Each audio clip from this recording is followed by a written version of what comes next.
আমার ধারণা কোটি টাকার ভাগটা, আমি যেহেতু দেশের বাইরে আছি, কোটি টাকার ভাগটা আপনারা দুজনই পাইছেন এবং মুর্তজা ভাই নিশ্চয়ই অনেক টাকা পয়সা নিয়েও আসবে। মানে সরকার হাইকোর্ট বা আদালত বাতিল করার আগে ওই আদালতের একটা সুতা নাতা ধরে তত্ত্বাবধায়ক সরকার ব্যবস্থা বাতিল করে দিয়েছিল। এরকম আরো 5টা ঘটনা আপনার মনে করে পরে আমি আবার কমুনে, যেমন শেখ হাসিনাকে বন্দি করে রাখছে ভারতে, আসতে দিতেছে না তো, নড়তেও দেয় না, আসতেও দেয় না, ছবিও তুলতে দেয় না। নির্বাচন হলে কি হবে, আমি এটাকে একটু বিস্তৃত করি। আপনি কি বলতে পারেন যে নির্বাচন হলে এই রাস্তায় মেয়েদের প্রতি বুলিং বন্ধ হবে?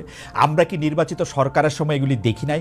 নির্বাচিত সরকারের মধ্যে বাংলাদেশের সবচেয়ে বড় অনির্বাচিত সরকারটা অবস্থান করে, আমরা কি বাংলাদেশে এটা দেখি নাই?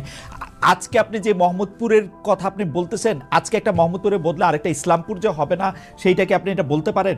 পাশাপাশি আপনি এই নির্বাচন হলে কি হবে জায়গা আপনি একটু মন্তব্য করেন। আমি একজন দর্শকের মন্তব্য একটু পড়তে চাই, তিনি কাজী মোয়াজ্জেম হক। তিনি বলছেন যে অনলাইন ভোটিং হচ্ছে কনফিউজিং, কারণ মিডল এজ থেকে সিনিয়র সিটিজেনরা সাধারণত অনলাইন ভোটিং অংশগ্রহণ করে না। তিনি ইংরেজিতে বলছেন এবং এইটা দিয়ে আসলে ট্রু সিটিজেন্স ওপিনিয়ন বোঝা যায় না। আমি আসলে এটা নিয়ে কোনো মন্তব্য করতে চাই না। অনলাইন আমি রেজাল্টটাই বলি শুধু, কারণ আমার কাছে আমি সাধারণত অনেক দিন পর পর এই সার্ভেগুলির একটা বিশ্লেষণ করি যে কারা বেশি আমাদের এই সার্ভেতে অংশগ্রহণ করেন, কারা এটার মধ্যে ভোট দেন। কখনো যদি সময় হয় সেটা আসলে আমি লিখবো বা প্রকাশ করব, কিন্তু এইভাবে ঢালাও মন্তব্য করা আসলে যাবে না যে আসলে কোন বয়স গ্রুপের এরা বেশি থাকে। তবে তার বক্তব্য কিছুটা হয়তো ঠিক, মধ্য বয়সী থেকে সিনিয়র সিটিজেনরা এটা আসলে কম দেখেন। নতুন নির্বাচন হলে বা নির্বাচিত সরকার এলে কি হবে ডক্টর জাহিদুর রহমান, আমরা কি রিলিফটা পাবো? আপনি হয়তো মন্ত্রী হবেন, তারেক সাহেব হয়তো প্রধানমন্ত্রী হবেন, আমাদের কি হবে? মুর্তজা ভাই হয়তো আমেরিকাতে থেকে মানে আরো বড় কিছু হবে, আমরা যারা সাধারণ মানুষ আছে আমাদের কি হবে? না না, আমি বঞ্চিত হচ্ছি না, আমি এখানেই আছি, আমি একই শোরগোল করবো। নির্বাচনে কি হয়, নির্বাচন হলে কি হয় এটা নিয়ে মানে আসলে আমি এই আলাপটা এত বেশি হয়েছে, আমি একাধিক কলাম লিখেছি দেশের গুরুত্বপূর্ণ পত্রিকায়। আমার মনে হয় এখন আমি ইউটিউবে, তখন আমার ইউটিউব ছিল না, একটা বিস্তারিত ভিডিও করব। নির্বাচিত সরকার যদি, এই জায়গাটা খুব ইম্পর্টেন্ট, যদি তার সামনে একটা নির্বাচন দেখে, এটা কন্ডিশন কিন্তু, তাহলে বহু কিছুই সে করে উঠতে পারে না তার অনিচ্ছা হলেও। আমি দুটো সরকারের কথা বলি, 2001-এর বিএনপি সরকার আর 2008-এর আওয়ামী লীগ সরকার। এই দুটো সরকার ভালো নির্বাচনের মাধ্যমে নির্বাচিত, যদিও 8কে অনেকে প্রশ্ন করেন, আমি ছাড় দিলাম। এই দুটো সরকারও কিন্তু ভালো ছিল না, আমাদের 91-96 দুটো সরকার কিন্তু তুলনামূলকভাবে ভালো ছিল। আচ্ছা, এই দুটো সরকার ভালো ছিল না কেন? আমি মনে করি গণতান্ত্রিক বা নির্বাচনী গণতন্ত্রের মধ্যে একটা ফ্রি ফেয়ার ক্রেডিবল ইলেকশন কিন্তু একটা ডেটারেন্ট হিসেবে কাজ করে। 2001-এর বিএনপি সরকারটা ওই সময়কার মানদণ্ডে আওয়ামী লীগের পর যা করেছে তার সময়ের সাথে হিসাব করলে বিএনপির ওই সরকারটা অসাধারণ ছিল, কিন্তু ওই সময়ের মানদণ্ডে প্রিভিয়াস সরকারগুলোর তুলনায় বিএনপি ভালো সরকার ছিল না। আমার আন্ডারস্ট্যান্ডিং হচ্ছে সেইবারও বিএনপি আসলে সামনে একটা ফ্রি ফেয়ার ইলেকশন দেখছিল না।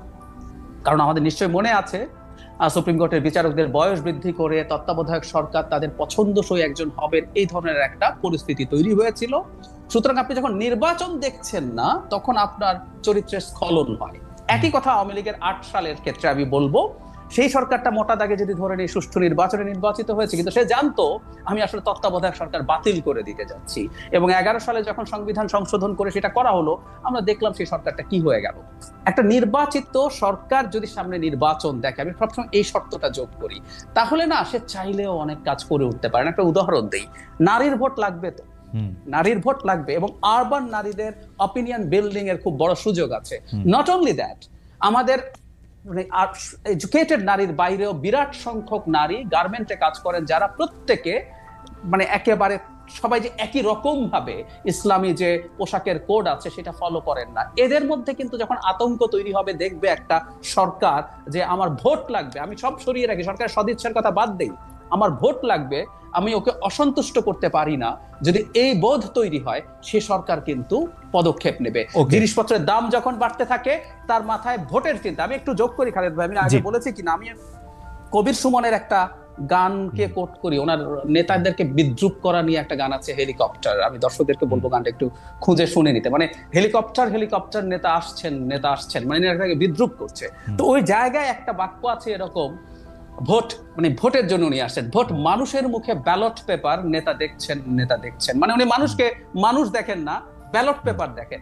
আমি বলি বরং ভাই, মানুষকে ব্যালট পেপার দেখাটাও একটা বিরাট অর্জন। আমাদের তো এতদিন আমাদেরকে ব্যালট পেপার হিসাবে দেখা হয় না, আমাদেরকে যদি ব্যালট পেপার হিসাবেও দেখতো, আমাদের জীবন আরো অনেক ভালো হবে। সো ওই ব্যালট পেপারটা প্রযুক্ত হবে ফেয়ারলি, এটা যদি হয় দেশের অনেক সমস্যার সমাধান হবে। এইটুকু বলে যোগ করি, এই যে রিসেন্টলি গত বছর নোবেল পেয়েছেন অ্যাসেমাগ্লু এবং রবিনসন, তাদের ওয়াই নেশনস ফেইল বইটার খুব গুরুত্বপূর্ণ আর্গুমেন্ট হচ্ছে এটা, এবং আমাদের অমর্ত্য সেনেরও অনেক গুরুত্বপূর্ণ কাজ আছে, হাউ একটা ফ্রি ফেয়ার অ্যাকসেপ্টেবল ইলেকশন একটা দেশের সিস্টেমকে পাল্টে দেয়। ওকে, আমি আসলে ডক্টর রহমান আপনার বক্তব্যের সাথে আমি মোটামুটিভাবে একমত, কিন্তু আমি ইলেকশন দেখতে পাচ্ছিল তাদের অবস্থাটা আপনাকে স্মরণ করায় দেওয়ার জন্য 2001-এর বিএনপি গভর্নমেন্ট আমি আপনাকে মনে করা দিতে চাই। 2001-এর বিএনপি গভর্নমেন্ট হচ্ছে গ্যাস চিরতরে রপ্তানি করতে চাইছিল, আমি আর মুর্তজা ভাই সাক্ষী, চিরতরে রপ্তানি করে দিতে চাইছিল হচ্ছে বিবিআনার গ্যাস, পুরোটাই দিল্লিতে রপ্তানি করতে চাইছিল। আমরা তেল গ্যাস বিদ্যুৎ বন্দর রক্ষা কমিটি করে মুর্তজা ভাই বোধহয়, আমি আর মুর্তজা ভাই পাশাপাশি সদস্য, 3-4 নম্বর হব। 21শে আগস্ট হয়েছিল, 10টা কসম মামলা হয়েছিল, এইটার মধ্যে থেকে সারা দেশে বোমা হামলা হয়েছিল, সিরিজ বোমা হামলা, এবং এক সময় গিয়ে সরকারকে দুর্নীতি এবং আইন শৃঙ্খলা ক্ষেত্রে সম্পূর্ণ ব্যর্থ মনে হচ্ছিল।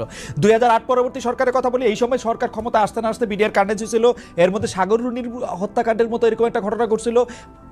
মানে সরকার হাইকোর্ট বা আদালত বাতিল করার আগে ওই আদালতের একটা সুতা নাতা ধরে তত্ত্বাবধায়ক সরকার ব্যবস্থা বাতিল করে দিয়েছিল। এরকম আরো 5টা ঘটনা আপনার মনে করে পরে আমি আবার কমুনে 2008-এর আওয়ামী লীগ সরকারও যথেষ্ট পরিমাণে যা তাই ছিল। আমি একটু যোগ করি, এই দুইটা সরকারকে আমি খারাপ বলছি কেন, প্লিজ টেক মাই পয়েন্ট। এই দুটো সরকারই তারা ভালো নির্বাচনে নির্বাচিত হয়েছে, কিন্তু এই দুটো সরকারই তাদের সামনে ইলেকশন দেখছিল না। দুইটা সরকারই ফেয়ার ইলেকশন, তারা মনে করছিল ইলেকশনকে তারা তাদের মানে ফেভারে আনতে পারবে। ওকে দেন আপনি খারাপ সরকার, রাইট, তাহলে আপনি ঠিকই বলছেন। আমি আমি আমি মনে করছি আপনি এই দুইটা সরকারকে বলতেছেন যে তারা ইলেকশন দেখতেছিল না। ওকে বরং তাহলে আমি উল্টা বুঝছি, তারা উল্টা বুঝছি, হ্যাঁ তারা উল্টা বুঝছে। তারা দেখতো যে তাদের সামনে একটা ফ্রি ফেয়ার অ্যাকসেপ্টেবল ইলেকশন হবেই, তাইলে তারা এরকম খারাপ হতো না, তাইলে এরকম খারাপ হতো। রাইট, হ্যাঁ তাইলে এটা ঠিক আছে। আমি একটু মুর্তজা ভাই আপনার কাছে যাই। মুর্তজা ভাই, আমি আপনার কাছে যাওয়ার আগে হাত দিয়ে ধরে রাখছিলাম যে একটা মন্তব্য পড়ার জন্য খুব পছন্দ হয়েছে মন্তব্যটা একটু পড়ি। সালমান প্রধান তিনি বলছেন 3 রংহীন প্রাণী, উনাদের কি ভূমিকা এই দেশের জন্য? স্বাধীনতার 53 বছর পরে এসে দেশের এই অবস্থা, কামড়াকামড়ি বন্ধ হচ্ছে না, মাঝখান থেকে এই সব সুবিধাবাদী লোকজন কোটি কোটি দেশের টাকা হাতিয়ে নিচ্ছে। আমার ধারণা কোটি টাকার ভাগটা, আমি যেহেতু দেশের বাইরে আছি, কোটি টাকার ভাগটা আপনারা দুজনই পাইছেন, এবং মুর্তজা ভাই নিশ্চয়ই অনেক টাকা পয়সা নিয়েও আসবেন। টাকা বাইরে যায়। হ্যাঁ আচ্ছা, তাহলে আমিও খোঁজ করলে নিশ্চয়ই পাবো। কিন্তু মুর্তজা ভাই, আমি কোশ্চেনটা করে রাখি, জোকস অ্যাপার্ট, এটা হচ্ছে যে আমাদের একজন দর্শকদের মন্তব্য যে আমরা 3 জন রংহীন মানুষ, কিন্তু জাহেদের রং তো একটু বোঝা উচিত। জাহেদ খুব নির্বাচন চাইতেছে, জাহেদ কিন্তু খুব প্রো নির্বাচন, আর মুর্তজা ভাই তো সরকারের পক্ষে, মুর্তজা ভাইও রংহীন না, সুতরাং এটা একটা ভুল হয়েছে মনে হয়। যাই হোক, আমি মুর্তজা ভাই আপনার কাছে প্রশ্ন করতে চাই যে বিবিসি বাংলার সাক্ষাৎকারে আমাদের প্রধান উপদেষ্টা বললেন যে ভারতের সঙ্গে সম্পর্ক আমাদের খুব ভালো, কিন্তু ভারত থেকে বারবার সরাসরি বলা হচ্ছে নির্বাচিত সরকার না এলে সম্পর্কটা স্বাভাবিক হবে না। ভারত বাংলাদেশের বারবার নিরাপত্তা পরিস্থিতি, সংখ্যালঘু নিপীড়ন, অংশগ্রহণমূলক নির্বাচনের কথা বলছে। শেখ হাসিনার বা আওয়ামী লীগের পাশেই কি থাকছে ভারত? মানে আপনার বিশ্লেষণটা আসলে কি? এখানে আমি ভারতকে আমি যেভাবে দেখতে চাইতাম বা ভারতের খোঁজ খবর রাখি, আমি আমাদের কথা যেটা জায়েদ ভাই বললেন, আমার মেয়ে কলকাতার মমতা, সাউথে কি হয়, আমি মোটামুটি ভাবে একটা খোঁজ খবর রাখার চেষ্টা করি, এবং ভারতের আমলাতন্ত্র, ভারতের পলিটিশিয়ান, এদেরকে জানার এবং বোঝার চেষ্টা করি। আমি এদেরকে নিয়ে মোটামুটি একটা উচ্চ ধারণা পোষণ করতাম। ভারতের গোয়েন্দা সংস্থার প্রতি আমার এক ধরনের উচ্চ ধারণা ছিল, কিন্তু এই বাংলাদেশের এবারের গণ অভ্যুত্থানের পরে ভারতের যে অবস্থান আমি দেখলাম, তো ভারত কেমন যেন সবকিছুতে একেবারে তালগোল পাকিয়ে ফেললো। ভারত যেন কোথাও কোনো কুলকিনারা পাচ্ছে না। ভারত একটা জাহাজে ছিল, হঠাৎ করে যে একটা ঝড় আসলো এবং সেই ঝড়ে জাহাজটা ডুবে গেল, ভারত সেই ঝড়ের কোনো পূর্বাভাস আগে থেকে পেল না। এরকম একটা অবস্থায় ভারত কেমন যেন এমন একটা মানে ইম্যাচিউর আচরণ করছে, অপরিপক্ক আচরণ। এইটা কি হইতে পারে? আপনি আরো বেশি জানবেন, এটা কি হইতে পারে যে প্রফেসর ইউনূসকে একরকম সমর্থনই করে গেছে ভারত আসলে? মানে প্রফেসর ইউনূসের সরকারকে, যেমন শেখ হাসিনাকে বন্দী করে রাখছে ভারতে, আসতে দিতেছে না তো, নড়তেও দেয় না, আসতেও দেয় না, ছবিও তুলতে দেয় না। না, শেখ হাসিনা আসতে চাইলে আসতে দিবে, শেখ হাসিনা আসতে চায় না, শেখ হাসিনার আসার সেই সাহস নাই ভাই। শেখ হাসিনা জাতিসংঘের হিসাব অনুযায়ী কমপক্ষে 1400 মানুষকে হত্যা করে পালিয়েছে। তো এই 1400 মানুষকে হত্যা করে পালিয়েছে। শেখ হাসিনা আবার তখনই আসবে যখন এসে শেখ হাসিনা আবার 14,000 মানুষ হত্যা করার মতো শক্তি নিয়ে আসতে পারবে। তো সেই শক্তির তো আপাতত কোনো সম্ভাবনা নাই, সেই কারণে আসবে না। তো আপনার যে কথা যে ভারত শেখ হাসিনার পক্ষে, ভারতের তো ভারতের এই রাজনীতির জায়গাটা আমি বুঝতে পারছি না। আপনি খেয়াল করে দেখবেন যে এখন পর্যন্ত ভারতের যে সংবাদ, ভারতের যে তথ্য, সেই তথ্যে 5 তারিখে যে শেখ হাসিনার পতন হচ্ছে, 4 তারিখে যে মোটামুটি ভাবে নিশ্চিত হয়ে গেছে, আমি আর আপনি যতটুকু জানি ভারত তো ঠিক ততটুকুই জানে, ভারতের চেয়ে বেশি কিছু জানে না। ভারতের থেকে বেশি কিছু জানে না, তার প্রমাণ হচ্ছে যে পুরো ঘটনায় সে আকস্মিকভাবে বলে না যে হতবিহ্বল হয়ে যাওয়া, কিং কর্তব্য বিমূঢ় হয়ে যাওয়া, ভারত সেই কিং কর্তব্য বিমূঢ় হয়ে গেছে।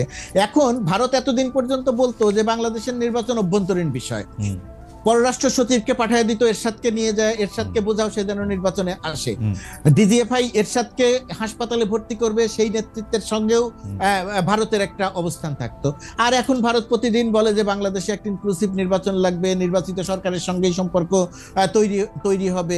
এটার মানেটা হচ্ছে যে শেখ হাসিনার পতন এবং সেই পতনের পরে ডক্টর ইউনূসের ক্ষমতা নেয়া, বা এইখানে যে একটা বিপ্লব হয়েছে, এখানে যে একটা গণ অভ্যুত্থান হয়েছে, এইটা ভারত কোনো অবস্থাতেই মানতে পারে না। মুর্তজা ভাই, আমি আসলে এই প্রশ্নের লেসটা একটু ডক্টর রহমানের কাছেও জানতে চাই, জাহিদুর রহমানের কাছেও জানতে চাই যে ইনক্লুসিভ ইলেকশন হলে অসুবিধা কি? মানে আওয়ামী লীগ মানে এখন আরেকটা দেশ যখন আরেকটা দেশের নিয়ে কথা বলে, ইনক্লুসিভ ইলেকশন ছাড়া বলবে কি? দেখেন ইলেকশন তো ইনক্লুসিভই হতে হবে। আমিও চাই ইলেকশনটা ইনক্লুসিভই হবে, সব দল অংশ নিবে। এখন বিষয়টা হলো যে তাহলে কি আমি বলতেছি যে আওয়ামী লীগ অংশ নিবে? আওয়ামী লীগ অংশ নিবে কি নিবে না সেটা পরের আলোচনা। আমারও একই রকমের প্রশ্ন, শেখ হাসিনা সহ যে হত্যাকাণ্ড ঘটায় যে পালাইছে, এই তাদের তো বিচার হইতে হবে, তাদের বিচার হবে, আর নির্বাচন, বিচারের প্রক্রিয়া চলবে, নির্বাচন হবে। তো নির্বাচন হবে, সেই নির্বাচনে আওয়ামী লীগের যদি ধরেন শেখ হাসিনার যদি শাস্তি হয়ে যায়, তো এখন শেখ হাসিনার শাস্তি হয়ে গেলে আওয়ামী লীগ অংশ নেবে। এখন সরকারের তো ওই দায় পড়বে নাই যে বিশেষ বিবেচনায় শেখ হাসিনাকে বলবে ঠিক আছে তোমার শাস্তি হয়েছে, তবুও তুমি নির্বাচন করো। শেখ হাসিনার বিচার হবে, আরো 10 জনের বিচার হবে, শাস্তি হলে শাস্তি হবে, শাস্তি না হলে বের হয়ে আসবে। আর আওয়ামী লীগ যদি নির্বাচনে অংশ নেয়, তাহলে আওয়ামী লীগের তখনকার যে নেতৃত্ব, সেই নেতৃত্ব বলবে যে আমি এখন আমার নেতা আমি এখন নির্বাচনে অংশ নিতে চাই। তখন যদি তাকে নির্বাচনে অংশ নেওয়ার সুযোগ দেওয়া না হয়, তখন যদি বলা হয় না তুমি অংশ নিতে পারবে না, তখন হয়তো আমি সরকারের থেকেও সরকারের বিরুদ্ধে কথা বলবো। কিন্তু সেরকম পরিস্থিতিতে এখানে নাই। সুতরাং নির্বাচন তো সব দলের অংশগ্রহণই হতে হবে, এটা তো সবারই কথা। কিন্তু ভারতের কথাটাকে আলাদা করে বলছি কেন? বলছি এই কারণে যে ভারত শেখ হাসিনার পতন হয়েছে, তার যে কমফোর্ট জোন সেইটা সে মানতে পারছে না। শেখ হাসিনার কমফোর্ট জোন চলে গেছে, সেটা অতীত, সেটা আর কখনো ফিরে আসবে না। কিন্তু এখন যারা আছে, ভবিষ্যতে যারা আসবে বা এখন যারা আছে, তাদের সঙ্গেও যে তার একটা কমফোর্ট জোন তৈরি হতে পারে, ভারত এই চেষ্টাই করছে না। এইটা আমাকে বিস্মিত করছে। ওকে, আমি ভারত প্রসঙ্গে নিশ্চয়ই ডক্টর জাহিদ কিছু বলবেন, আমি প্রশ্নটি করে রাখি, প্রসঙ্গটি এনে রাখি। সেটা হচ্ছে যে সেনাপ্রধানের বক্তব্য নিয়ে খুব একটি আলোচনা আসে। অনেকে সেনাপ্রধান এবং সরকার প্রধানের মধ্যে এক ধরনের কি বলে ক্ষমতার দ্বন্দ্ব দেখতে পাচ্ছেন। কেউ কেউ বলছেন যে ওয়াকার আর ইউনূস একসাথে থাকা দরকার নাই, তাইলে যেই সুইং হবে সেই সুইং আমরা সামলাতে পারবো না। ডক্টর জাহিদুর রহমান। আসবো ভারতের ব্যাপারে একটু বলি। আপনি যে বলছিলেন যে অন্তর্ভুক্তিমূলক বলার সমস্যা কি আছে, মানে কিছুটা সমস্যা তো আছে। আবার যেহেতু ইন্টারন্যাশনাল পলিটিক্স এবং জিও পলিটিক্সের একজন মোটামুটি মনোযোগী ছাত্র আমি, তাই আবার অবাকও হই না। আসলে একটা দেশের তেমন কোনো পলিসি নাই। আমাদের একটু খটকা লাগে বা খারাপ লাগে, আমরা মানুষ তো দিনের শেষে। মানে বাংলাদেশ সম্পর্কে শেখ হাসিনার কালে যখন ভারতকে জিজ্ঞেস করা হতো, ভারত গণতান্ত্রিক বা অন্তর্ভুক্তিমূলক নির্বাচন এগুলো কোনোদিনও বলে নাই। ভারত স্থিতিশীল, শান্তিপূর্ণ উন্নয়ন করছে, এরকম তারা নিজেদেরকে কারেক্ট করছে একদম। মানে আসলে এটাই ঘটে। আমি ওই প্রায় বলতাম যখন আসলেই কিন্তু গত 15 বছরে বারবার বিএনপি জামায়াত ইলেকশনে অংশ নিতে পারবে কিনা এই প্রসঙ্গটা ধরে বা ইঙ্গিতে করে ভারতকে যখন এই প্রশ্ন করা হইতো, ভারত বলতে এটা তাদের নিজেদের ব্যাপার। এখন আসে হচ্ছে যে অন্তর্ভুক্তিমূলক প্রশ্ন। এখন তারা ভালো হয়েছে এটা আমরা বলতে পারি না। তারা চাইতো যে তার বারবার বলতো স্থিতিশীল, মানে শেখ হাসিনার মতো একটা বিভৎস ডিক্টেটরও যদি বাংলাদেশকে অ্যাপারেন্টলি স্থিতিশীল, মানে ভারতের কাছে স্থিতিশীল মানে হচ্ছে ভারতের স্লেভ করে রাখা যাবে, সেটাই তারা পছন্দ করেছে। এটা এই কারণে একটু খটকার ব্যাপার আছে আর কি। সো আবার এটাও সত্য, প্রত্যেকটা দেশ তার স্বার্থের মতো, আমি একটু যোগ করে লোভ সামলাতে পারছি না। যখন আমেরিকা বাংলাদেশে গণতান্ত্রিক ব্যবস্থা, বিশেষ করে নির্বাচন ভালো করার জন্য চাপ দিচ্ছিল 2022-23 এই সময়গুলোতে, তখন আমি প্রায় বলতাম এটা আসলে কেন আমরা তার পক্ষে, বা আমরা কেন মনে করছি, ওর সাথে আমার স্বার্থটা তখন মিলছে।